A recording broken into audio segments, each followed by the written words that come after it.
Welcome to Second Life Upcycling. My goal with these videos is to inspire people to rethink what's already in their wardrobe, provide tips that I use to alter clothing that doesn't quite fit right, and foregoing fast fashion and consider purchasing secondhand instead.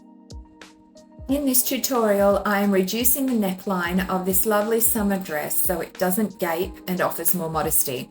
I picked it up for $5 from my local thrift shop. It fits well everywhere else, it's just the neckline that needs altering. The first step is to remove the buttons, as these will be sewed back in place once the altering is complete. Then, to reduce the gaping, I am simply going to take in the front seam. It's very important that the top seam of the neckline is even, so I pin this in place. Then I just pin down to the elastic waistband and it's over to the sewing machine.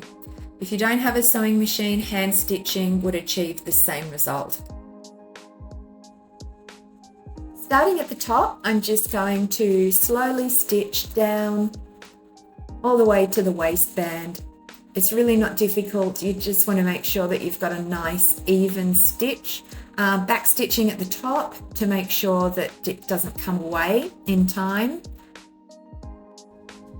And here it is finished. While it doesn't look much different, I feel more comfortable wearing the dress now that the neckline is more modest. For $5, I have a comfortable, well-made dress that I can dress up or down for any occasion. Thanks for watching. Let me know in the comments below if you've done something similar to an old dress or if you've got a simpler method.